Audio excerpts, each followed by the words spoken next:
समय अपनी गति से बढ़ रहा है और हम सब यहाँ पर ऐसे व्यक्ति का व्यक्तित्व का यहाँ पर वर्णन कर रहे हैं जिन्होंने अपनी छोटी सी वय में बहुत कुछ कर लिया। हम महापुरुषों की चरित्र को पढ़ते हैं। क्यों पढ़ते हैं? कि जैसे उन महापुरुषों ने अपने जीवन में अनेक संघर्ष, उपसर्ग और अनेक प्रकार की प्रतिकूलताएं आए, उसको कितनी शांत में और अपने स्वयं में रह करके सहन करके उसको सहन करके स्वयं को प्राप्त किया। तो हम इसलिए उनके व्यक्तित्व को पढ़ते हैं कि हम भी अपने जीवन में उनके जैसी कुछ जो विशेषता है अपने जीवन में उतारे। अनेक माता जियों ने आचार्य भगवान विराग सागर जी महामुनि राज के बारे में बताया और हम सब सुन रहे हैं। बहुत अच्छे सुन रहे थे। किस लिए सुन रहे थे? आनंद आ रहा था।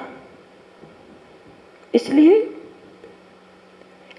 सुन रहे थे कि जैसे उन्होंने अपने जीवन में इतने संघर्षों को प्राप्त करके भी अपने ध्येय, अपने लक्ष्य को नहीं छोड़ा और आगे निरंतर बढ़ते रहे। हम भी उनसे शिक्षा लें कि हम भी अपने जीवन में ऐसे ही अनेक प्रकार की, देखो कर्म का उदय है, पंचम काल है, अनेक प्रकार की विपरीत परिस्थितियां बनती हैं,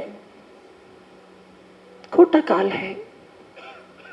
हम भी ऐसी धैर्यता को लाए। जैसे भगवान पारसनाथ स्वामी के चरित्र को पढ़ते हैं तो उनके 10 बहुओं को हम पढ़ते हैं तो देखते हैं कि उन्होंने अपने जीवन में कितना उपसर्गों को सहन किया, फिर भी कैसे रहे? क्षमा मान रहे कि नहीं रहे? इसलिए हम उनकी गौरव गाथा को गाते हैं। उनकी आज हम जो है वंदना करते हैं, उनकी आराधना करते हैं, हम अपने भाव उनके प्रति जो है श्रद्धा के समर्पित करते हैं। ऐसे आचार्य भगवान विराग सागर जी महाराज महान गुणों के धारी थे। हम उनके गुणों का सब लोग बखान कर रहे थे। उन्होंने कितनी छोटी सी वय में, कितने वर्ष के हुए थे?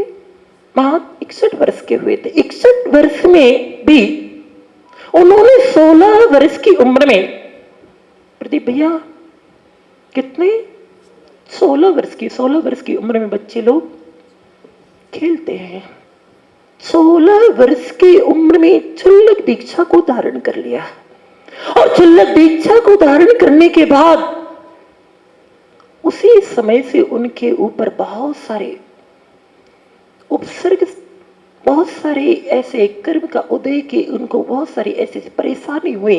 मगर उनकी धैर्यता को देखो, उनकी गंभीरता को देखो, उनके जो मोक्ष मार्ग पे बढ़ने का जो उद्देश्य था, वो लक्ष्य था, उस लक्ष्य को पाने के लिए वो कैसे कैसे उपसर्गों को सहन करते रहे। 16 वर्ष की उम्र में चुल्लक दीक्षा को धारण कर लिया। पूर्ण सागर शायद नाम था, आचार्य भगवान सन्मति सागर जी से उन्होंने दीक्षा ली थी।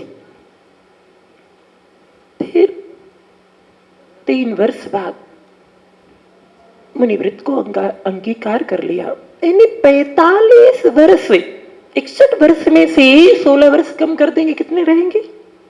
45 वर्ष उन्होंने इस साधना में जीवन व्यतीत किया। कितने उन्होंने उपसर्गों को, कितने उपसर्ग आए, बहुत सारे उनके ऊपर उपसर्ग आए। चारों प्रकार के उपसर्ग हुए, देवकृत भी हुए, मनुष्यकृत भी हुए, त्रिंजकृत भी, अचेतन में सारे प्रकार के उपसर्ग हुए और उन्होंने सहन किया। फिर भी कभी आपने देखा उनके चेहरे पर कभी